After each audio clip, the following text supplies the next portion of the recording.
Competing at a combined weight of 405 pounds, they are the reigning, defending, undisputed Racing Dudes Triple Crown champions of the world, the Magic Mike Show.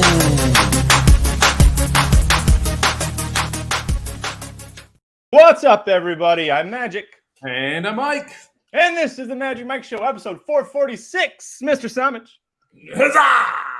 Here we go. Gulfstream Park. It's the big weekend. It is a big weekend across the country. Literally, we've got Aqueduct with 15 horses in the Gotham. We've got Gulfstream with actually the smallest field of the four tracks that are running with the Kentucky Derby prep. We've got Santa Anita with an overflow field because all the Baffords are about the same right now. And, of course, Turfway Park that produced last year's Kentucky Derby winner. We've got the John Battaglia Memorial Stakes going on as well. Are you ready for the big weekend?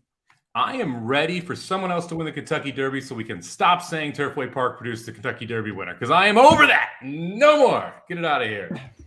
I know. We've got to deal with it for 2 more months. And then, well, I don't know. We'll see who comes out of Turfway Park. There is a couple interesting horses in that race, but you can go check out the preview for that and for every single Derby and Oaks prep over at racingdudes.com and youtube.com/racingdudes. If they're not out today, they'll be out tomorrow. But our boy Vinny Blonde from Real Picks by Dynasty Picks, Real Dynasty, he's got too many different ways that he calls it with his social media handles. Anyways, Vinny, you guys know Vinny. He previewed both the Turfway Park races, and I've never seen, Mike, somebody so excited to handicap Turfway Park. It's because Vinny's been doing a lot of previous for us that are maidens and allowances for 3-year-olds, and I gave him a couple of stakes races, and he was very giddy. So I'm glad that it went to him, because if I gave it to anybody else, it would not have been the same response. I would have accidentally deleted the email on purpose if you had given me Turfway Park. So happy we didn't have to deal with that. It is a wild weekend. We're going to cover the late pick 5 here at Gulfstream Park. And when you go through these tracks and you just look at the pick 5s, this one has a chance for being a little chalky. So you have to kind of decide how you want to handle it with charge at opening, forte closing. The Gotham, you mentioned it. That race is begging to melt down. And the question is it a shitty closer that wins it, or which speed horse melts down the least that's able to win it? And so the Gotham is wildly difficult. And then props to your track out there in Santa Anita. I guess our home track now at Santa Anita. That pick 6, I mean, whoa. It is a tough sequence. Both the turf races, I think, are wildly difficult. San Felipe, difficult race in general. So just the quality of those late races that Santa Anita that are running, it makes it really tough as well. So I'm kind of happy we're doing this one because I like a 20-1 shot. I can go short in a couple races. I can fade a favorite that I'm hoping we can beat, and I can play it multiple times versus trying to spread out and play a ticket. Hopefully we're just right and just able to nail this puppy. I haven't looked at the odds yet, actually, other than the the main race that'll end this, the Fountain of Youth Stakes for the Derby prep. So yeah, I don't know. We'll see what happens here. I know that we both have a big single that we really like. I think a lot of people are going to do that. We're not singling Forte, so make sure you stick around till the end there. You can find out who we are singling, but we're ready. Yeah, I'm so glad we're not touching Santa Anita, and usually it's because short fields and boring dirt races. And no, this time I'm glad because, like you said, Mike, it is very loaded out there. Like Kevin says, it's almost like Kentucky downsized fields out there, except they've got a dirt track that's subtracting the same amount. I don't get it. Well, and then they close it with the big cap, which I did the preview for, and I was like, really? Like, this is the big cap I have to cover? 11 horses. There's like 8 legitimate contenders in there. The pace in that one's going to be absolutely nutty as well. So it's, again, do you take a closer, or do you take someone who's going to be close to the pace that hope we can rally into it? Just a tough sequence overall, beginning to end, to try and handicap there. Yeah, it's a great one. So Mike did those previews, which means I got more work to do after this show. I'll be editing those, so those will be up within an hour or so after the show ends. If you're listening to this on podcast, it's probably up already at youtube.com/racenews. Make sure you subscribe to the channel. You won't miss a single one. Mike, before we get into it, bring it down real quick, just for a moment. We lost for the second time this year. Actually, the second time in a few weeks, we lost a jockey for depression and mental health issues. And so very sad to hear this morning that Alex Conchari passed away. He was a jockey that I was familiar with because of Oaklawn Park, Prairie Meadows, and Canterbury Park, which is his home track. There is a GoFundMe going right now. He has a fiance, 2 young children, and a third on the way. So as fathers, that hit both of us pretty hard hearing about that. There's no life insurance policy for him. So there is a GoFundMe going. It's in the show notes for this, so you can click on it in the description here if you're watching on Facebook or YouTube. Go check that out. Mike and I both retweeted. The anonymous man, Dan Schorderman, sent out the link as well on Twitter, so you can go check that out. But if you have anything to spare, it'd be really great to show a little support for the Conchari family. There's a lot of unfortunate issues that happened in the family. Did you know he has a brother who had a severe brain injury several years ago that is still struggling just to live his daily life. So pretty sad to hear. And I want to thank you actually, Mike, because I saw you retweet Dan's link so that I was able to see that GoFundMe link as well. Yeah, absolutely devastating news this morning. I know a couple people who knew him personally, and they all said he was a wonderful person, very happy, outgoing, good person for the sport, and awful to hear. Like you mentioned, as a dad, when you hear that, leaving behind 2 kids and a third on the way, it's brutal. So it's a terrible circumstance. If anyone out there is facing depression, anything like that, go get help. There's nothing to be ashamed of there. Mental health is as important as anything else from your day-to-day life. So please take care of yourself. There you go, Dennis. I know, Dennis, I saw you tweeting about him too. He says, I knew Alex personally as a friend. He was an amazing guy. All you see are and it's the photos that are taken, of course, but you see just so many happy, smiling pictures on him. He was on, oh my gosh, I just forgot her name. There was an Iowa bred that he rode to win the Iowa Oaks, a grade 3 race, the only grade stakes win of his career. I'm going to look it up because I can't believe I forgot her name. Flat Out Speed. The only race she ever lost in her life, she went to Oaklawn Park, but otherwise she was an amazing Iowa bred. Amazing guy. If you need help or anything like that, my DMs are open. I've gone through a lot of shit like that. I lost my dad to suicide when I was a teenager, so that kind of thing hits hard as well. So on that note, Mike, let's brighten things up. We've got the Gulfstream Park $500,000 guaranteed purse for the late pick 5. It's all graded stakes. Let's get into it, buddy. Riders up.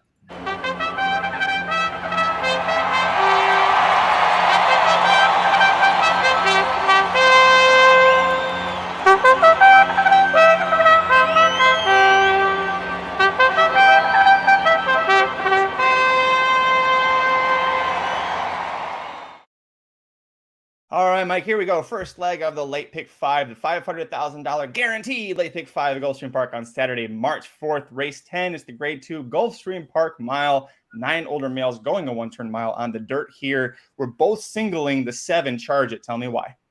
Well, first off, I wish one of these tracks would grow some stones and put a guarantee up there that might actually not get hit. I mean, this thing's going to go for $1.5 million in the late pick 5. So saying $500,000 is like, me saying I'm going to pay at least $1 a gallon in gas next time I go pump some gas. It's ridiculous. Let's just give us some real big guarantees. Make it happen, baby. Let's go. Because if it ever doesn't if it's like close to that number before the race goes, everyone's betting money into it to get it to that number anyway, because they'll think, oh, it's an overlay. So, just bump them up a little bit. Just to have a little bit of risk. Just a little bit racetrack instead of $500,000. Are you kidding me? You get $500,000 on a Wednesday. All right. Anyway, Gulfstream Park 10th race. Look, I wanted to not charge it. This sequence was interesting for me. I'm playing a $3 ticket. I'm not even playing a 50-cent ticket because I like Charge It early. I do like Forte late. And if you're going to focus on those 2 horses, you either have to really get wild in the middle legs, which I'm doing a little bit, or you have to press the crap out of your opinion in those middle legs, which I'm doing a whole lot. And in this one, to me, look, Charge It looked wonderful on return. Comes back, it's a 102 buyer, but didn't even try in that race. Blew that field out. Has technical speed, is able to pass horses. If he wants to lead, he can go get it here. The problem is there's just not anyone to inspire you to pick against Charge It as well. I mean, look, Simplification and Endorsed are probably the next 2 best horses in this race. Do you really want to take Simplification or Endorsed here? I mean, what trip are you imagining that they're going to be able to beat Charge It in this spot? For me, I'm just going to single Charge It. I'm not going to overthink it. I think a lot of people are going to try and overthink this race specifically. If you're going to play Charge It and you're going to play Forte in the last one, in my mind, you got to figure out a way to press it or get kooky in the middle legs, because this thing could pay $40 if it chalks out. Yeah, my 50-cent tickets only. So we both have $40 tickets. You're pressing. I'm going 50 cents on mine. But I agree with everything you said about Charge It. And there's a couple things that you might try and say, well, he's coming off Lasix. He had that big allowance win on Lasix, and now he's off. Well, guess what? He almost won the Florida Derby when he was green as a mother and was running scattered all over the place. Still did really well. He was coming off Lasix there. Then he won the Grade 3 Dwyer by 23 lengths without Lasix after the Kentucky Derby fiasco. So not worried about that. To me, the biggest threat, and then we can move on, I would actually worry about the 9 Nitrous Channel. Horse is going to be third off the layoff, third start of the form cycle. Buyers have been improving in this 4-year-old season. 4 starts, 2 wins, 2 seconds in the career. Saya stays uncharged. Of course, we know there's no reason why he'd ever get off of that horse right now. But now Nitrous Channel is going to pick up Irad. He's drawn outside of Charge It and kind of has that same, or kind of have a little more of a pressing style up on the front than Charge It does. So, Irad and Sayas, they both are drawn outside with their horses. They'll have chances to look and read the pace when they break, but the 9 to me is the sneakiest of the horses in here. If for whatever reason Charge It doesn't win this, who do you think picks up the pieces to get it done? You ready for this? Don't do it. Oh, Captain, my Captain. 20-1, baby, on the line. If someone upsets this field, it's going to be a wild upset. It's going to be someone coming from off the pace. It's because this race collapsed. And Captain is the one who would sweep up and be able to get it. First start as a 4-year-old. He has every right to improve. Castellano jumps back on. He ran well in Florida before. Yes, it's you're going to get 40-1, something crazy on him as well. If I was going to get nutty and try and beat Charge It here, I'm going to try and beat him with a horse that I think is absolutely going to blow the tote board up. And to me, that's the 8 Captain.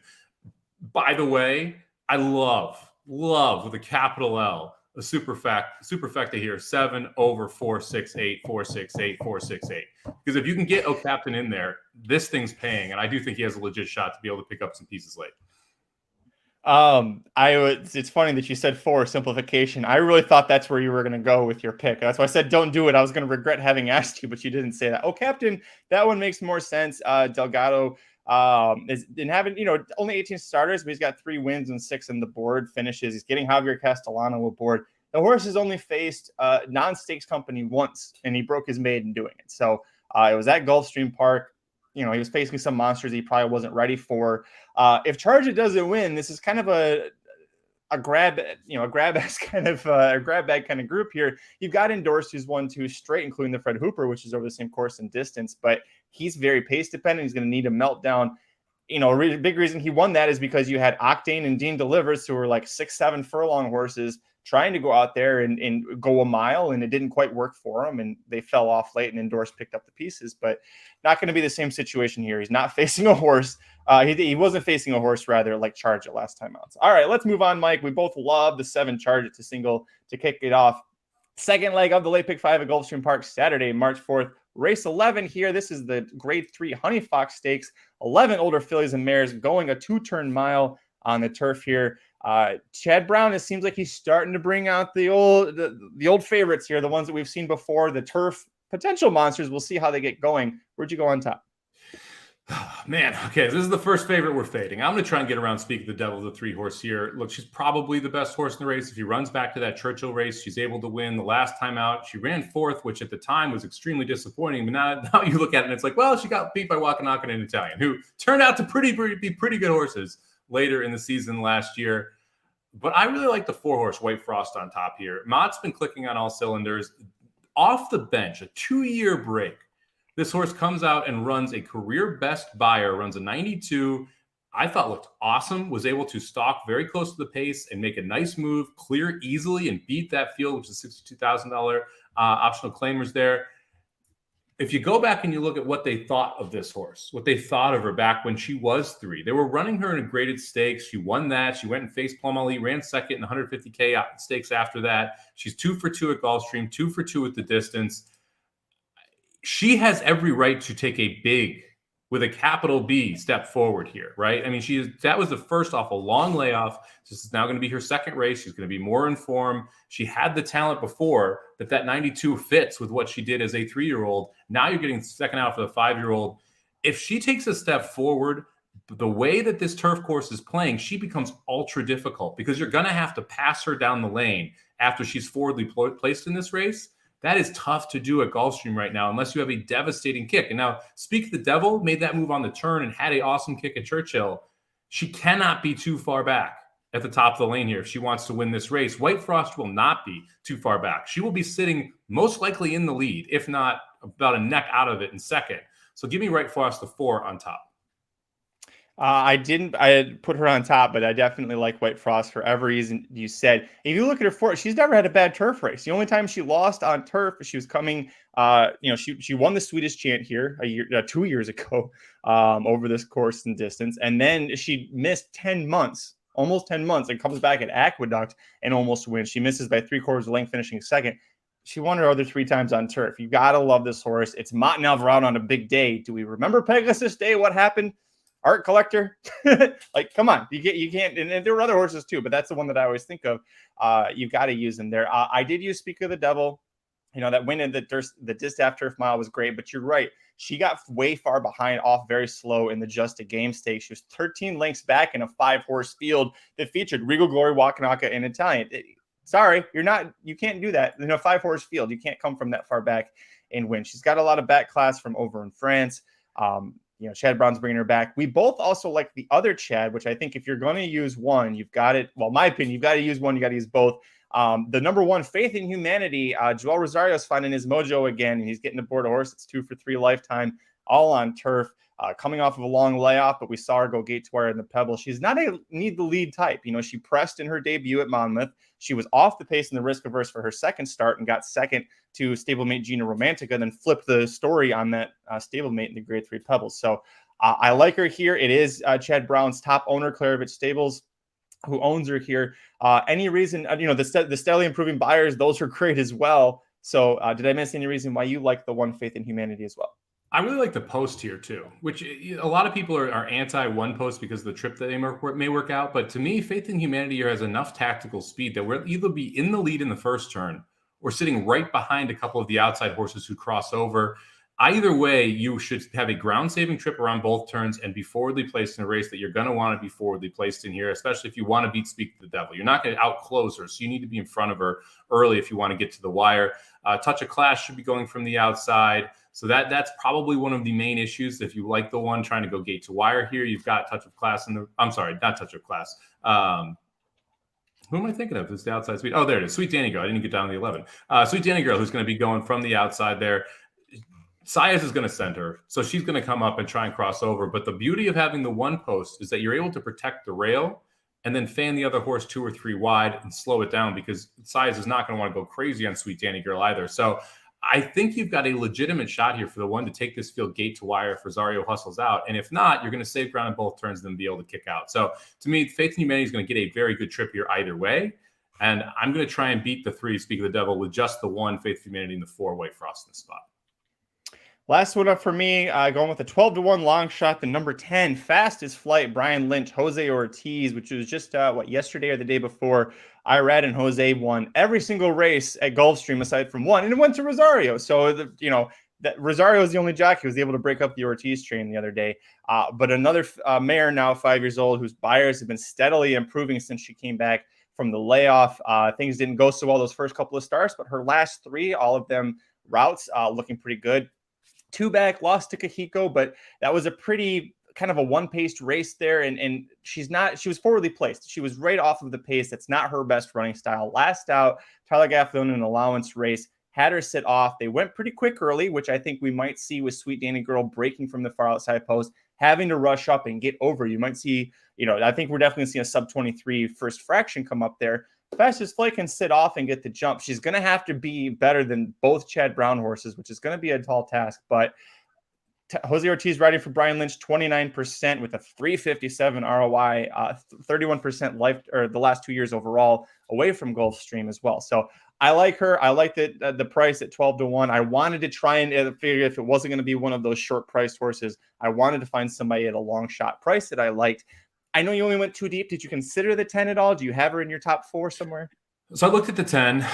For me, the post is what got me. The post plus the speed on the outside, where the trip is going to be tough here for Fastest Flight, because you're going to have to back off enough that the 11 crosses you, but also not get shuffled back too much that you're still sitting in that 3rd, 4th, 5th type of position, and somehow try and save ground while doing all of that. And so it seems like a tall task considering where the speed is positioned in the race heading into that first turn. I think there's a couple horses that are interesting to me, like the 6-horse Miss Delicious, 20-1 on the morning line, ran second behind White Frost last time out. That was first off a layoff. Castellano rides this horse back. That wasn't a great trip for Miss Delicious either. So if I'm on the 4 here, White Frost, I think the 6, Miss Delicious at 20-1 is awfully interesting. And the other horse I thought was kind of interesting at a price here was the 2 horse, Sweet Enough, also 20-1 on the morning line. You just throw out that Pegasus World Cup filly and mare turf. She was in over her head there, tried to go right to the lead. That's not really her game. If she's able to kind of relax right behind the leaders, and if the one Faith and Humanity goes and she pockets up behind, Sweet Enough could get a pretty decent trip here as well and make some noise at 20-1. I mean, she went out to, and you can't knock Junior Alvarado for trying. He tried going gate to wire in the Pegasus World Cup filly mare turf, and it worked for about 6 furlongs, and then it didn't work anymore. But no shame in trying that one. Don't look at the final margin there. Once she got past and was headed, Alvarado just wrapped her up. So not a terrible one to use. I like the Dr. Tang in the chat is supporting my use of the 10. Probably what Dr. Tang would call a great tournament horse. And speaking of which, it's the final weekend before NHC. So enjoy your relaxing now while you can, Mike. It's not like we gave you a big, crazy, hectic weekend to try to follow right before the NHC. Yeah, it's going to be fun, man. I mean, we're going out there on Monday, going out there on Tuesday, and then Wednesday, going to be at South Point doing a live spot for VSiN out there on Patrick's new show, Sharp Money, which is every day noon to 3 Pacific over there on VSiN. Make sure you're checking that out as well.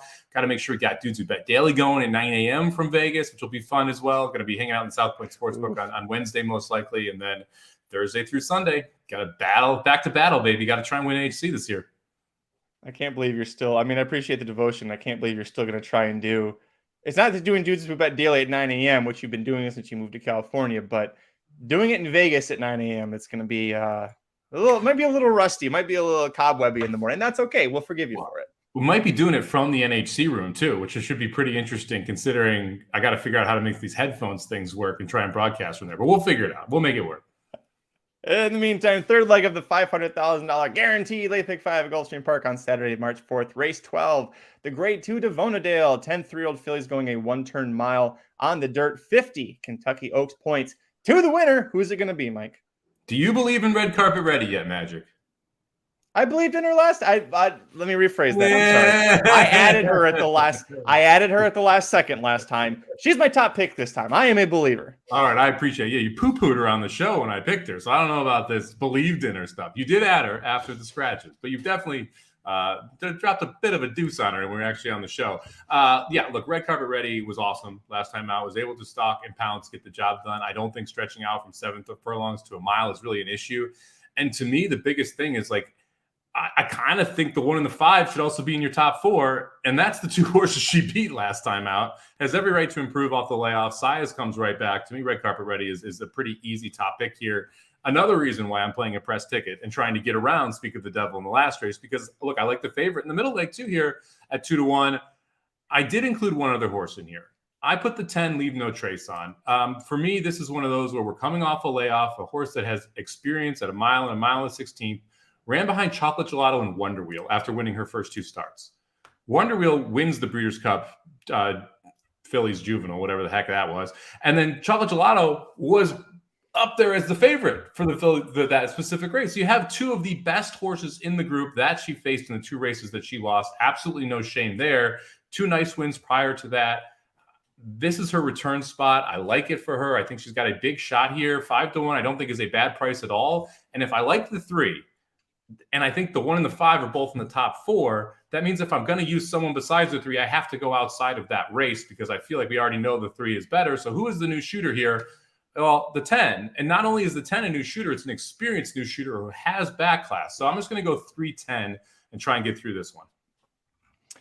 I chalked out. I went with the 3 and the 5. I went with Undervalued Asset, and I know that she got beat in the Forward Gal Stakes in Red Carpet Ready in that spot. I believe I was poo-pooing her because I wasn't sure how the speed duel might ensue, and she just kind of pressed and still won, and it didn't really matter. But she also had an experience edge on Undervalued Asset. Undervalued Asset had debuted in a maiden special weight, won it, and then missed 4 months and was coming or took 3 months off, and then came back on the Forward Gal. Big step up. I thought she was pretty good to get second. Clearly needed, the experience to get the rust knocked off. Maybe Red Carpet Ready still smokes her again, but I think Undervalued Asset, getting that experience, getting Irad Ortiz Jr. to keep riding her, I think that's a big sign. I think if Red Carpet Ready, for whatever reason, doesn't get the job done, I'm looking at undervalued asset. And yes, I know it's 2-1 and 3-1. I'm looking at the odds for the first time and going, well, I probably should have known that was going to happen with these two horses. But I can't go away from Chad Brown and Irad with this horse. They seem very confident in her, and we'll see what happens. But hey, maybe she just can't handle red carpet ready. I'm looking in the chat here. Bree wants to know, any love for Lynx? I know you were all about them Florida breds in the Forward Gal along with red carpet ready last time, and it didn't quite work out. No love for the Florida breds here from either one of us this time. I think Lynx can get a piece. I wouldn't like completely dismiss the horse. I think Lynx needs a meltdown to be able to win the race. And that is, I mean, it's possible. I feel like the 10 Leave No Trace is more likely to win if there is a pace duel and kind of collapse there. But if you see the 1, the 3, if you've got the 5 who goes, and all of a sudden the 7 is sitting in 6th, 7th, 8th, and they go 23, 45 up front, and then they start stumble bunnying home, there's a world where Lynx could win the race in that sense. I just don't think Lynx is the best of the pick up the pieces horses. I think that's Leave No Trace, who, yes, will be forwardly placed, but has also gone this distance when forwardly placed against fast pace, against good horses, and been able to keep going. So we already have something on paper that shows that the 10 Leave No Trace can keep going if they're going quickly. So to me, Lynx is one of those horses which I think is really interesting underneath, where if, like, again, if you want to play a super here and you say, hey, I really like red carpet ready, I'm going to go ahead and play atomically Lynx and Leave No Trace underneath. I think that makes some sense there. I agree with everything you said on undervalued asset. My biggest issue is red carpet ready was coming off almost an identical layoff. Should improve second time out. And so it's going to be tough to make a kind of double jump for undervalued assets to be able to get it done. Lynx, to me, when we mentioned tournament horses, Lynx and Atomically are probably the two best tournament horses in this race. You're getting 12-1 on Lynx and a collapse. Atomically, the favorite in that last race. Now you're getting 8-1, so the price is kind of flipped there. We'll see what the off odds are there, but those are both horses who I think are interesting in tournaments, as well as Leave No Trace if the price floats a little bit. You know, it is interesting that that the one Atomically, Todd Pletcher's entry in here, Pletcher got her after she won 2 straight Florida bred races, including a stakes, and then she went to the Breeders' Cup Juvenile Fillies once Eclipse Thoroughbreds bought into her, gave her to Pletcher. Neither one of us, I know I didn't like her in the Forward Gal. You might have, because she's I used her, yeah. But she was a 2-1 favorite, and just, you know, maybe it definitely looked like she needed to knock the rust off. You might think, hey, second off the layoff, second time at 3, all these angles that we could like. And then you look at who's riding. How often does Edgar Perez ride for Todd Pletcher? I don't think it happens that often. It hasn't happened once in the last 2 years, that's for sure.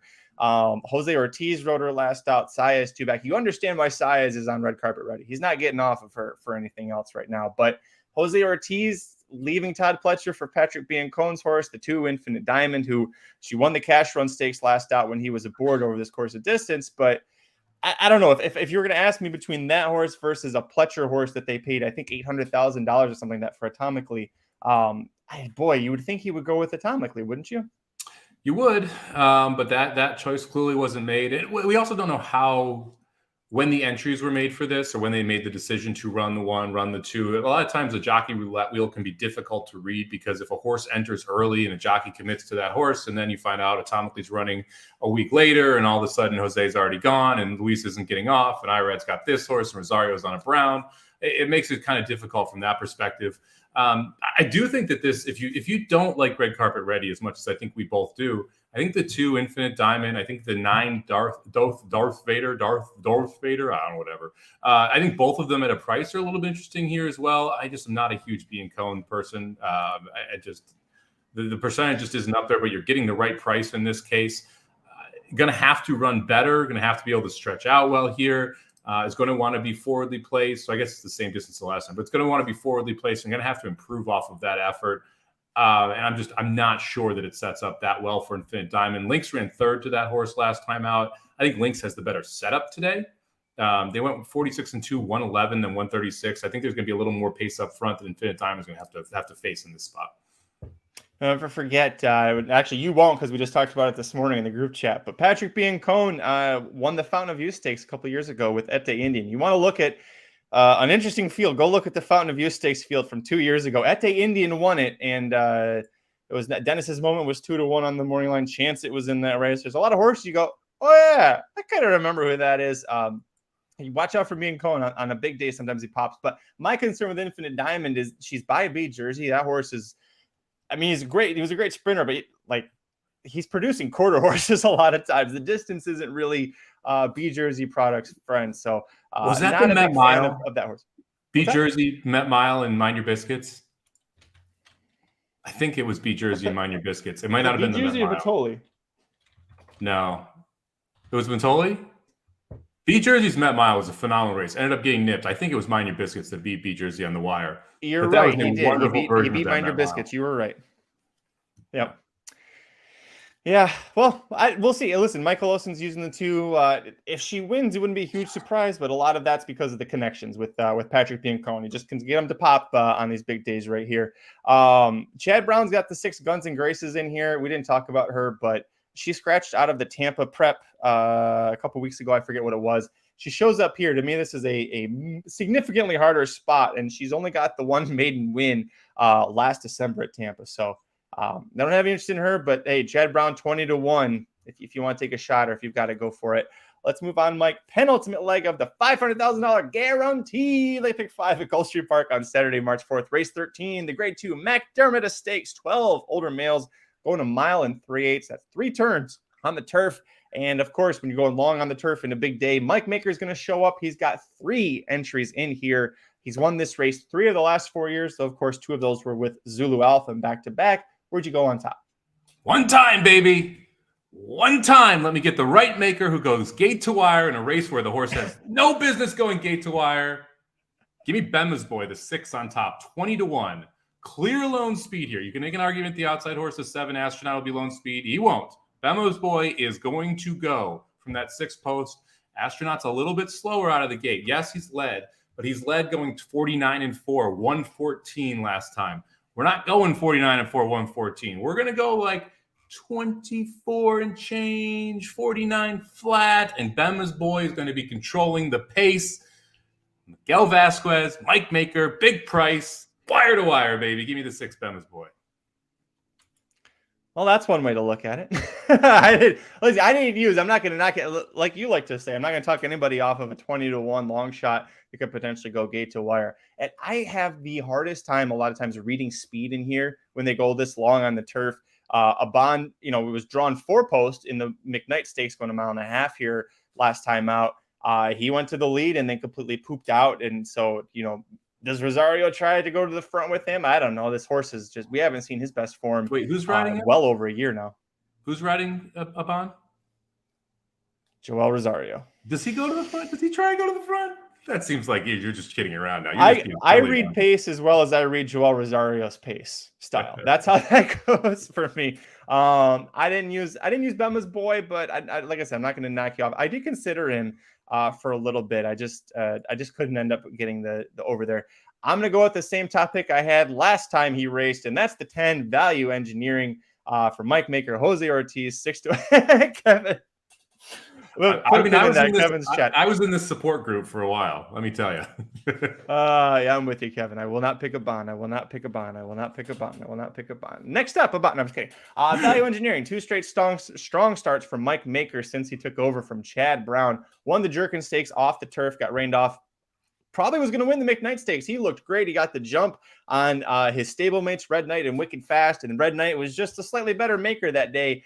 Came up and caught him real late at the wire. Ended up being a Mike Maker trifecta with Wicked Fast coming up for 3rd. Wicked Fast in this race as well, the 12 horse. Third time with Mike Maker here. Michael Hoy owned Zulu Alpha. He is one of Maker's favorite owners because he loves to spend a lot of money for these older turf horses that can go long, and then Maker just gets to play with them all day in the sun. So I'm going to go with the 10 Value Engineering on top. Did you use him?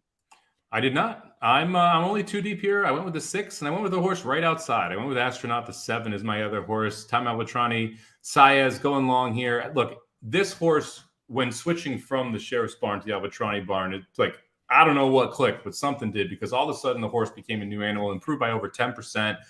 I love the fact that we're going long here. I think this sets up well. Should be forwardly placed. And Luis Saez is riding phenomenally right now at Gulfstream Park. So I trust him to be able to place this horse and get a kick. There is very little speed in here. So in my mind, I did not even look at anyone who I thought was going to come from way off the pace. I like Shouty, but Shouty is going to be way back there. It made it hard to pick the 9. I don't mind the 10 Value Engineering at all, who should be forwardly placed in this spot as well. If you're not in the top 4 in this race, it's going to be very hard to win it. I mean, there's like, this is like Magic running the 40 slow from a pace perspective here. Post leg injury, not post leg injury. They'll both work. They're going to be crawling up there. They're going to be stumbling out of the gate versus stumbling home. They're going to be going so slow. So I'm looking for more forwardly placed horses. To me, that really narrows it down here. Astronaut should get a very good trip just outside of Bema's Boy. I think they're the two that want to go toward the front. I have no clue what a Bond will do, but let me rephrase that. I have no clue what a Bond will do except for quit in the last half a mile, somewhere in there. So I think you got to really try and narrow it down to these speed horses. To me, Astronaut is probably the most talented of those speed horses. So I went 6-7. Going to try and get through this race with just 2 horses. Oh boy, where to start with Astronaut? I didn't use him. First of all, you asked what happened. Well, he left Del Mar and he went to Aqueduct and raced twice on the Aqueduct turf against, he lost to Warlike Goddess pretty handily, but you can't knock him for that. She was just absolutely stellar. Not many people in this field would be within 3 lengths of Warlike Goddess. That's true. Maybe one of the makers. Astronaut and the Red Smith Stakes went gate to wire, but the 2 starts back 67-1. Last time out 15-1. What is his price today, Mike? 5-2. Dum dum da dum dum da dum da dum da funeral march. No, the wedding funeral, that was a big thing for me. I also don't like the Red Smith Stakes is a weird race. It was very one-paced. The top 5 horses early were top 5 all the way around. Second and third managed to swap spots. Fourth and fifth swap spots. After that, it was literally just a carousel. They went really slow. I don't expect them to go that slow. You especially don't, because of the fractions you were kind of picking out for Bema's Boy to try and go out there and set. I'm going to go against him because it feels like this is the time, like, man, this price. Now you're pressing, so I'm going to give you a little bit of credit for using him there. But the way that I structured my ticket, I especially couldn't use him. Luis Saez picking up the mount is the only thing that made me pause and go, ooh, do I really want to take a shot against this? Because the horse has won, mount 3/8. But another thing, he's an Aqueduct and he's a California horse. We're at Gulfstream Park Championship meet. We're facing 3 Mike Maker horses that all have a decent shot to win. So I couldn't use him, but you are going too deep. You're pressing with a 6 times ticket here. So it helps you with that 5-2 price. But aren't you the least bit worried about the situation where he's got to try and go from 67-1, 15-1 to 5-2? Well, okay. Obviously, yes. However, the 67-1 is because Warlike Goddess was in that race. When you have a horse that's 29, that completely floats the odds of every other horse. So you have to kind of like, okay, let's take a little step back there, right? The 15-1, a little more concerned, but that was in a 12-horse field, and the only reason you are betting Astronaut is because of that race off Warlike Goddess, where you're worried the buyer's inflated. So I can make a solid reason why he was both of those prices. Either of those races beat this field. That's the problem. Time form, buyers, whatever you go by, either of those races beat this field rather easily. Now, are we going to return right back to that? New track? There's obviously some question marks there. But I can make enough of an argument in my mind that that's going to be able to happen. I also don't think you're going to get 5-2 on this horse. Do you think Astronaut goes off as a favorite? I do. Really? Buyers is the number one thing that's over bet in horse racing, right? He's got 100 and 102 buyer. Nobody else in this field has got that. So if you were betting just off of Masterpiece does from 3 years ago maybe, but other than that, I'm looking through this field. Value Engineering's 94. Aban hit a 100 and he completely fell off after that, and that was an inflated 100. Yeah, there's nobody whose numbers fit anywhere close to it. I think either the one or the two will go off favored. I think both of them take some money. Highest honor for Chad Brown, the 2-horse Masterpiece, who ran well first time off the layoff, has multiple 100 buyers way back in the form. I think they are the 2 most likely to go off as the favorite here, because I agree. I think people are going to see Astronaut and not give him full credit because of what happened there and everything in the back class. There's really 2 races that you're going off of versus everything else. So I think you're ending up closer to 7-2 on Astronaut than the 5-2 morning line. But we'll see how the actual betting plays out here. So it's funny. I sit here and poo-poo Astronaut. I hate when this happens on this show. I poo-poo Astronaut, and I'm using 2 horses that he's beaten in his career that are in this race. I almost made him my top pick, the number 2 Masterpiece. I used him in the Pegasus World Cup turf, and that was not a good race for him. He got completely pinched back all the way to last. So first of all, he's running 9-10 lengths behind the leader of that race. That's not where he likes to run. He likes to sit mid-pack. Now he's breaking from post 2 and hopefully won't get pinched back nearly as far. Gaffleone's keeping the mount. This is a horse, when I made the case for the Pegasus World Cup turf, I said they brought him to the Breeders' Cup turf for what, because he'd won himself a berth there for winning the Eddie Reed, but he really didn't belong from a class standpoint. And of course, you see him go off at 26-1. He finishes 8th, no good. Gaffleon was aboard that day. Then Michael Ivarone, the wonderful asshole that he is, decides to buy the horse and send him to Safi Jusuf. And so Safi Jusuf throws him right in the Pegasus World Cup, a grade 1 race off of what we saw in the Pegasus or in the Breeders' Cup turf. They said, we're going to do that. He had absolutely no shot.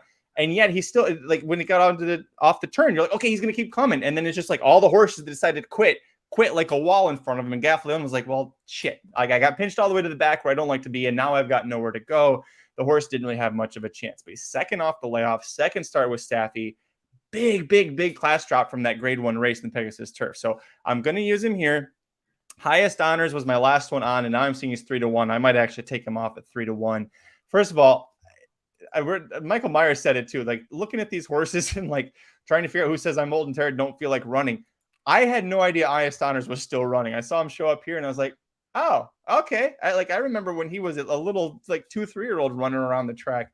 I'm going to forgive him for losing the Red Smith for finishing second. Because again, like I said, it was a 1-pace race where everybody in the top 5 really just ran in place the whole way. He needs pace to chase.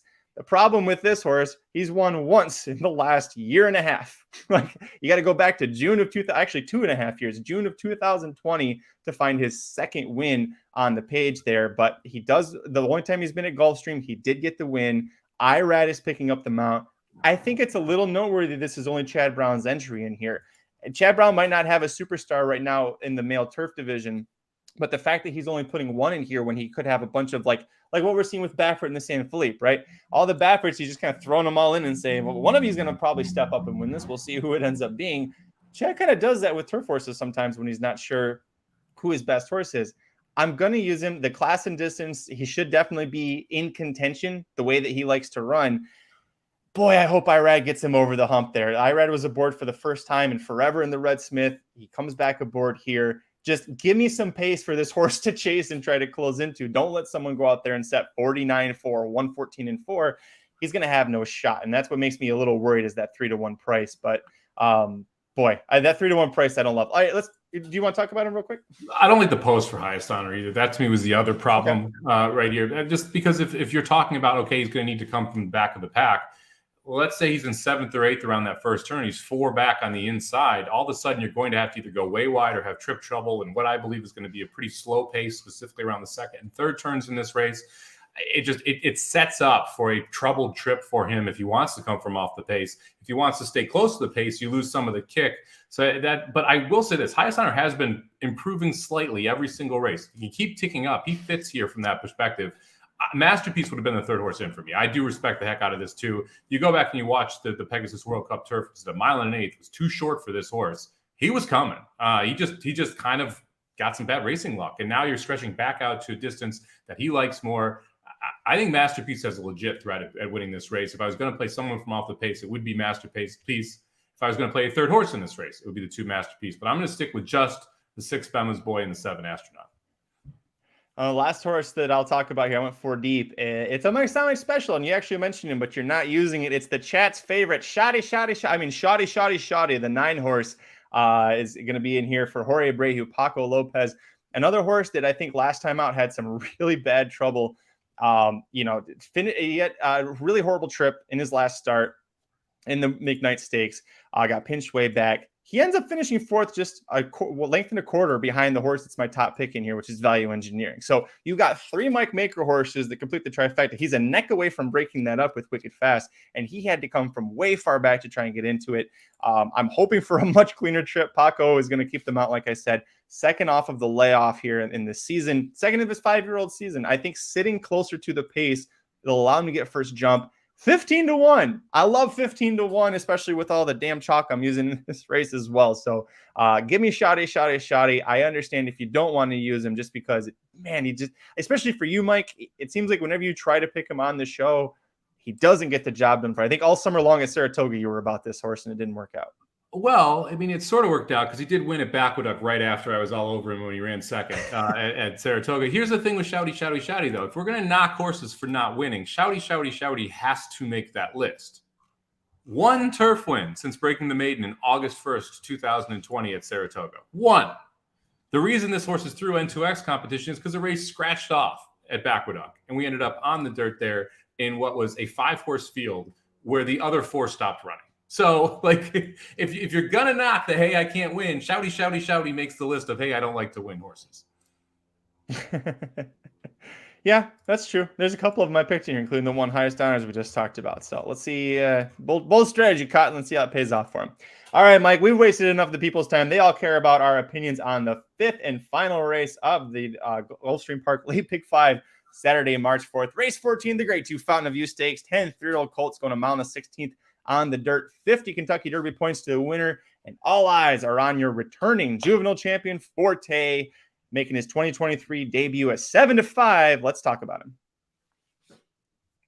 Please, Forte, show up. Just show up. Just one of these horses show up, please.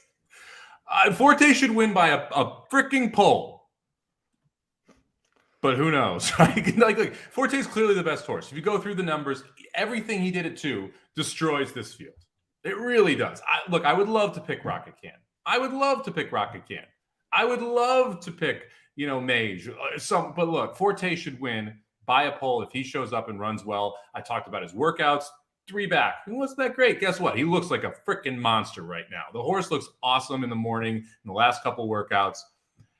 I don't love the fact that he's going to come from off the pace. In the Derby, we've talked about that ad nauseum, how closers really struggle last year, obviously being the exception to that rule. But in this spot, man, Forte towers over this field. If he comes with the A- game, he should win by a couple lengths. So I'm going to put Forte on top. I'm going to go too deep here because I am pressing, and I do like one other horse who I think is the only horse in this race who has a shot at beating him. We'll get to that one in a second, but tell me your thoughts on Forte. I mean, everything that you're saying, Dr. Tank said this in the chat. Just Forte, please blow this race up and please be a Derby horse we can be proud of, because who do we have? This is nobody. There's nobody. Like Arabian Night, maybe, but he's missing works now, so maybe he's broken again. I don't know what's going on with. Maybe we're going to blame the rain again. It's stupid bullshit they use for Cave Rock. I don't know. If Forte doesn't win this race, or at least show up with a huge effort, the other horse that we both agree on here might beat him. But if he doesn't show up with a better effort or a strong effort here, I don't know. Like I might just quit. Like I don't know how to quit following. This Derby trail is so fugazi. I can't figure out. Now some people will say, well, it's the Breeders' Cup Juvenile winner coming back, and then they never do well. I went back and looked, Mike. The last 9 years, if you go back and look, the Breeders' Cup Juvenile winner is actually 2 wins, 2 seconds, and 2 thirds in the 3-year-old debut. The average finish was 3rd. A couple of horses that you can scratch out. Storm the Court never should have been a Breeders' Cup Juvenile winner, so you can just throw that sample out of there. But Essential Quality came back, won the Southwest. Nyquist won the San Vicente in 2016. Good Magic was 3rd in this race in 2018, and that's where a little bit of a worry comes in. But it's also Chad Brown versus Todd Pletcher with a strong dirt horse. Who are you going to trust to have him ready better? As why we're not using Blazing Sevens, by the way. I do want to use, you've got to use Forte. I tried hard, from the second we saw this field, I was like, I'm going to try and beat Forte. And the more I looked at it, I was like, how? Who do you use to beat Forte? There's very few options here. People asking, how does he work it? He's been working with older horses, very good older Todd Pletcher horses. The speed he's not firing bullets. He doesn't need to.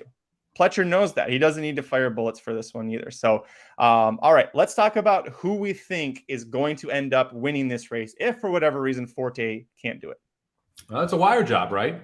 I mean, that's the most likely reason that someone wins this race is that they're able to go gate to wire, and the clear candidate there is Mage, who, coming off a really impressive maiden special weight score, jumps right up into this level. Clearly is the fastest early horse in this race. I don't think anyone can run with Mage if he wants to go. I expect he's going to go. And if he's able to clear the 2, Legacy Isle, who really is the only other horse in this race who has real big-time speed, all of a sudden he's going to be able to back this thing down pretty good. And if Mage can back it down, then that's your option to try and beat him, is that he clears the 2 has to go out wide of him on that first turn. If he does, Mage is able to back it off, get a 48.5. Forte has some type of traffic trouble, doesn't fire, is too far back, and Mage is able to take this field gate to wire. I think the 7 is really the only legitimate horse that can beat Forte here in this spot. So I'm going to go 4-7. Hopefully we can get it good through there. Good Magic, past Florida Derby winner here, trying to take it down one of the Florida preps. So I think Mage is I don't know what, like maybe about a 15% chance of winning this race, somewhere in that range, maybe 12, somewhere around there. And it's good enough for me to take a shot against Forte here because I'm pressing like crazy. My base ticket costs $8.50. So if you want to try and play this, go ahead. I would say if you want to play it for $5, if you want a single Forte, it's a $40 ticket for $5. You can kind of play with it a little there if you want to. The other, I agree with you on Mage. We both agreed there. I put a third horse on my ticket, but the chat's already talking about it. It's been kind of intimated. The number 1 General Jim probably going to scratch out of this. It sounds a lot more likely. He did miss a work. He had a slight cough, and it's Shug McGahee, who's not going to push a horse and try and rush him into things. So, I would like to use General Jim if he runs. I thought his effort in the Swale Stakes was very impressive. By the way, Luis Sai has never touched him once with the whip. He dominated that race under a handride, under Vegas handride. So if he makes a race, and I wish he would, I really want him to, I think he poses a very big threat. I would expect General Jim to try and Sias to keep Forte in their sights and try and stay ahead of Forte up until the top of the stretch and then see what plays out there. I think General Jim might be tough to pass, but again, it sounds like he's not going to run. 7 Mage, we talked about it. It's a big step up for this horse to, he debuts on Pegasus World Cup Day. He's 11-1. A lot of people didn't give him much of a chance, clearly in the betting there. But boy, he looked great. And you talked about he's by Good Magic. He's out of a Big Brown mare. Big Brown won the first 2 legs of the Triple Crown in 2008. So a lot of stamina underneath. You should be able to handle Mount 16th. By the way, I don't think you mentioned it when you're talking about Mage. Mount the 16th on the dirt at Gulfstream. You stop at that 16th pole. You're not going the full stretch like a mile and an 8th race. And that hinders a horse like Forte coming from off the pace. And it helps a horse like Mage. Boy, 2 big concerns. Let's talk about stepping up, but this field kind of falls apart after 14. If General Jim's not here, he's running off of Lasix, and we've seen that a lot with different horses, especially like McPeaks, Romans. When they step up to a spot where they can no longer run on Lasix, Cyclone Mischief, suddenly they completely fall apart when they can't get the job and they can't get the job done. So, boy, don't like that. Let me ask you this because Aaron brought up a great question here in the chat. Assuming General Jim scratches, and on the morning line, he is 6-1. Blazing Sevens is your 7-2 second choice. Neither of us are touching him, but he'll take money because he is a grade 1 winner. Do you really want to play Mage at possibly 5-1 with the scratch of General Jim when he was 11-1 last out, winning a maiden race on debut?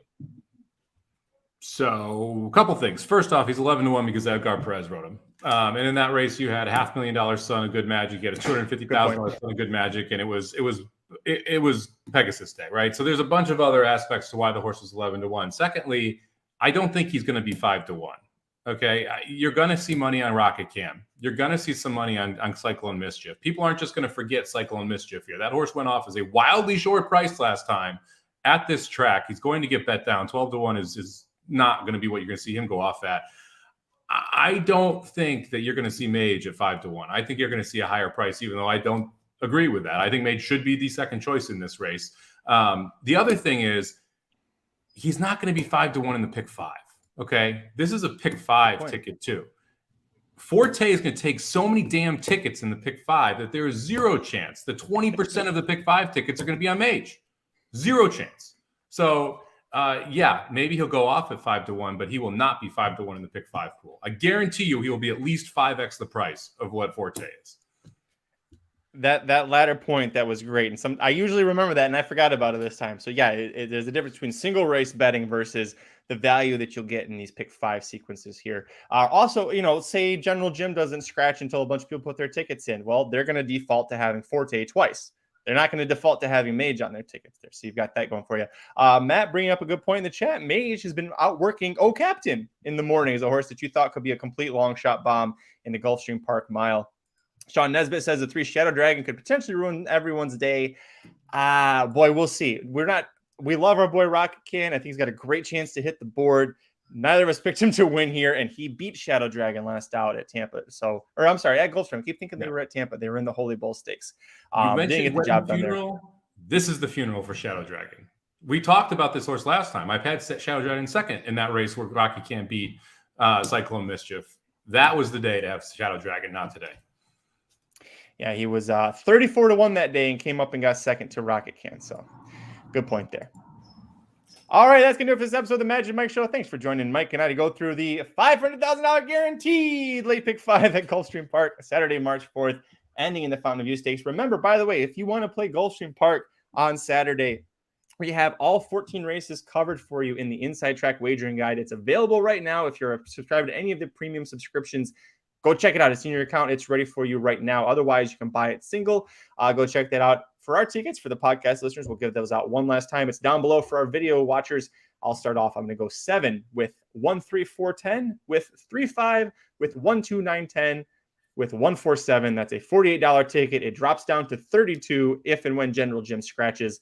And at that point, I'm going to press it for $1, make it $64. Mike, your $3 ticket, please. You're going to play a $3 ticket. I'm going to go 7 with 1-4, with 3-10, with 6-7, with 4-7. It costs you $48 for $3. If you think Forte is a lock in the last, drop off the 7, play it for $5. It'll cost you $40.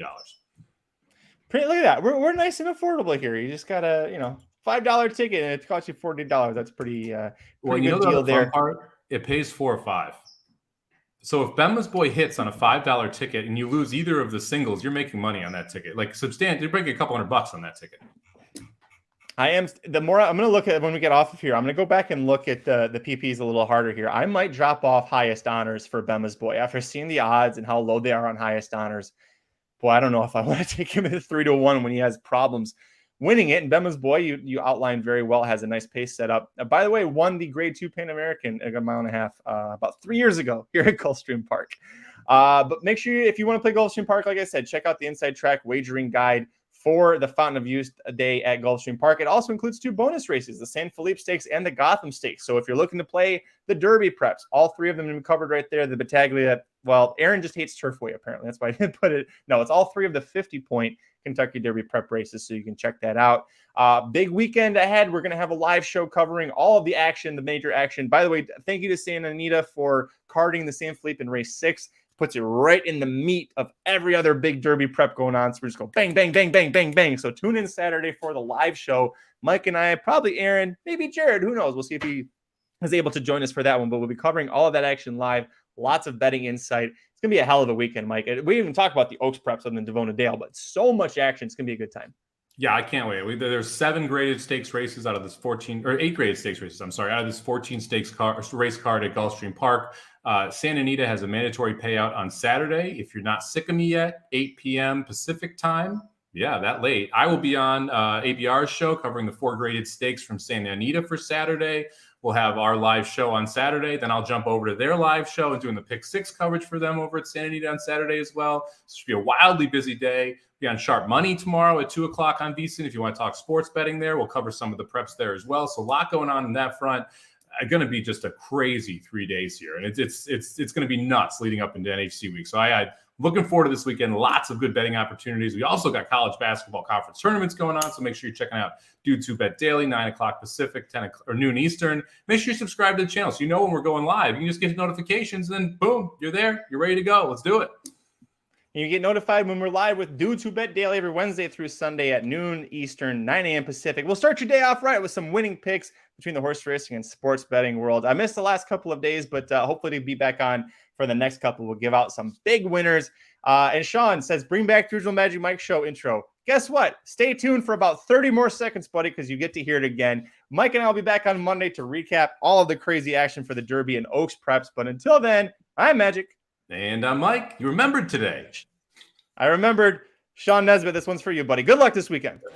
The Magic Mike Show, where you hear the experts speak. The Magic Mike Show. Tune into the show every week. The Magic Mike Show. You can trust the show is the bomb because it's being brought to you by RacingDudes.com.